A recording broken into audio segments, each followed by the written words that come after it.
अस्सलाम वालेकुम, hello and welcome. Iqbal इंशाल्लाह सर्विसेज, मैं मोहम्मद इकबाल खान एडवोकेट। आज का जो हमारा लीगल लेक्चर है वो है हु कैन फाइल 12(2) CPC के 12(2) की एप्लीकेशन कौन फाइल कर सकता है। 12(2)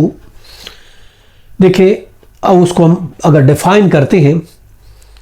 कि ये उस सूरत में होती है कि अगर कोई एक तरफा फैसला हो जाता है, दूसरी पार्टी को पता नहीं होता और कोई फ्रॉड के ज़रिए गलत बयानी के लिए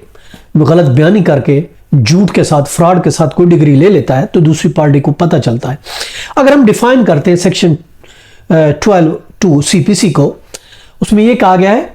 where a person the validity of the judgement and degree are order on the plea of fraud, misrepresentation or want of jurisdiction, he shall seek his remedy by making an application to the court which passed the final judgment and degree or order and not by the separate suit। कानून ये कह रहा है कि अगर कोई एक party दूसरी पार्टी की अदम मौजूदगी में झूठ के साथ, फ्रॉड के साथ, गलत बयानी के साथ या उस कोर्ट की जुरिडिक्शन नहीं है, कोई डिग्री या फाइनल ऑर्डर ले लेता है, तो उसके लिए हमें एक सेपरेट केस फाइल नहीं करना पड़ेगा, बल्कि उसी केस में एप्लीकेशन फाइल होगी। अब इसमें देखिए लफ्ज पर्सन इस्तेमाल हुआ है, इसको रिस्ट्रिक्ट नहीं किया जा सकता कि वो पर्सन कौन होता है, यानी कौन फाइल कर सकते, इसको रिस्ट्रिक्शन नहीं इसको डाल सकते। अब उसमें देखिए कोई भी जो कि इस जजमेंट से इफेक्टेड है या फिर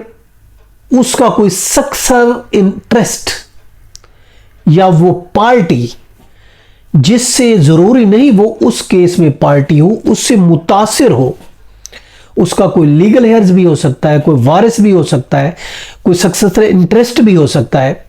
अगर कोई भी बंदा उस ऑर्डर से, कोर्ट के फाइनल ऑर्डर से या जजमेंट डिग्री से मुतासिर है, वो डिग्री जो फ्रॉड की बुनियाद पर, गलत बयानी की बुनियाद पर या कोर्ट की जुरिडिक्शन नहीं बनती फिर भी उसने ले ली है, एक तरफा फैसला करार लिया है, तो उस डिग्री को वो चैलेंज कर सकता है, भले वो पार्टी केस में है या नहीं है। जैसा कि सुप्रीम कोर्ट की जजमेंट है 1984 SCMR पेज है 586। देखिए ये भी जरूरी नहीं है कि उसमें मिसाल के तौर पर 2, 3, 4, 5 बंदे थे जिनके खिलाफ डिग्री ले ली गई, जरूरी नहीं कि वो सारे बंदे उस डिग्री को 12(2) में चैलेंज करें और